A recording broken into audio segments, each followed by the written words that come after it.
What do I find exciting about the Symphony Band's tour of China?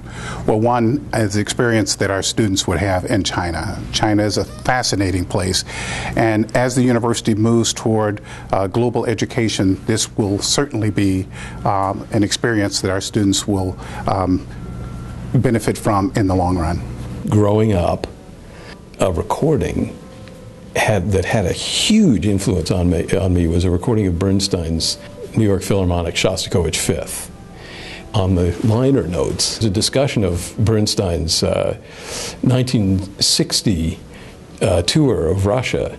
One of the first things that happened when I came to Michigan was a meeting with an alumni group that was the 1961 alumni group for the Symphony Band tour of Russia. And it was amazing to me to find out that the second thing that happened after, the second major cultural exchange that happened after Bernstein's trip with the New York Philharmonic was the Michigan Symphony Band's tour of Russia with Ravelli. So this was just a really stunning revelation for me to find out that Michigan had played this incredibly important role with its Symphony Band tour.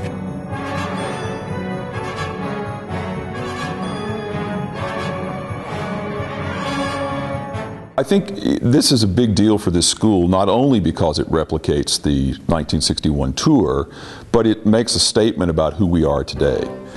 And to be able to take our band program around the world, we have a cachet and a legacy that is really unique, and this is just an update of that. I think it does speak to the need for global education, and our president, Mary Sue Coleman, has been very much involved in global education, global economies, global cultures, and so forth. And so as we developed our China initiative, we found that we were very strong in terms of our relationships in engineering and science.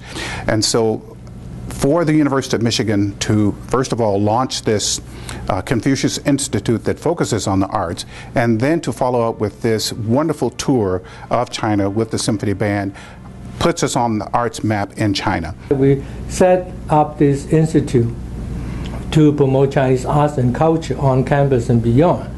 And you not only teach people, giving them reading assignments, listening assignments to them, but create events and experiences so that your audience can interact with the artist from wherever you want and to experience the art as performed.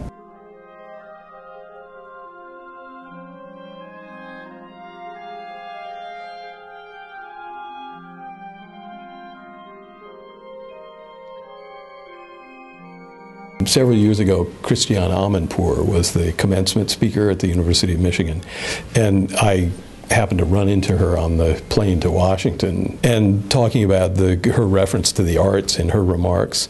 And she shared with me the observation at that point that in her own life, in putting herself in harm's way all over the world in places of conflict, that in her experience it was often the arts alone that was capable of building bridges. And something like an opportunity to take a great repertoire such as the Symphony Band will be playing, and offer it to people in China in a very different cultural environment and political environment.